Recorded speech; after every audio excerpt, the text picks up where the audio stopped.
Hello friends, అందరూ ఎలా ఉన్నారు? ఈరోజు రీసెంట్గా నేను దేని గురించి వీడియో చేస్తున్నాను అంటే, రీసెంట్గా డాక్టర్ రేప్ జరిగింది కదా, దాని గురించి వీడియో చేస్తున్నాను. ఓకే ఫైన్, అది తప్పు, 100% తప్పు. అతనికి ఉరి శిక్షే వేయాలి కన్ఫామ్గా. ఓకే, కాకపోతే నా క్వశ్చన్ ఏంటంటే, even though if she is a doctor కాబట్టి వీళ్ళు ఎంత ప్రొసెస్ చేస్తున్నారా? ఆర్ఎల్స్ అంటే ఒక పూర్ పీపుల్ ఉంటారు చూడు, పూర్ ఉమెన్ రేప్ అయితే అంటే ఇంత ధన చేరా అంటే ఈక్వాలిటీ ఎక్కడ? నా దృష్టిలో even men or women or a professional or a doctor, rich or poor, అందరూ ఈక్వల్. మనము ప్రతి ఒక్కదానికి ప్రొసెస్ చేయాలి. ఏదైనా క్రైమ్ జరిగితే చాలు, ప్రతి ఒక్కదానికి ఇలా ఇప్పుడు ఎలా ప్రొసెస్ జరుగుతుందో అలా జరగాలి అని నేను కోరుకుంటున్నాను. ఎందుకంటే హ్యూమన్స్ ఆల్ ఆర్ ఈక్వల్. అంటే మనుషులందరూ ఒకటే నా దృష్టిలో.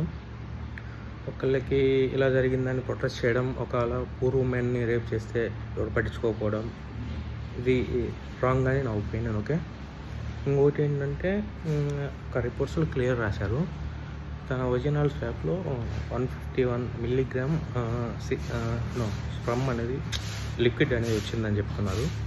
నేను గూగుల్లో సెర్చ్ చేసా, ఒక యావరేజ్ పర్సన్కి వన్ టైము మెన్కి 1.25 to 5 మిల్లీలీటర్స్ ఆఫ్ స్పర్మ్ వస్తుందంట. అంటే మిల్లీలీటర్స్ అంటే 1 millilitre equal to 1000 mg milligrams అనమాట. దాన్ని బట్టి చూస్తే minimum 1000, maximum 5000 milligrams of sperm వస్తుంది.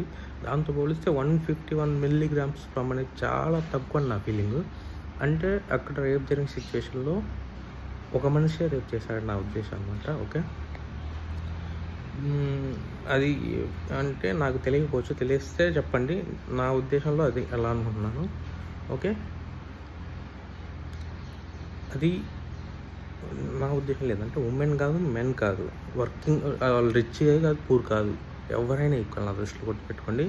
అంటే ఒక క్రైమ్ జరిగితే అందరూ అన్నిటికీ రెస్పాండ్ కండి. అంటే కొన్నిటికి హెవీగా రెస్పాన్స్ వచ్చి కొన్నిటికి లేకుండా అలా కాదు. అందరినీ చూడండి, అందరూ ఈక్వల్గా ఉండాలి. ప్రతి ఒక్కదానికి ఈక్వల్గా వాయిస్ రైజ్ చేయాలి అందరూ. ఓకే, అది నేను కోరుకుంటున్నాను. బాయ్.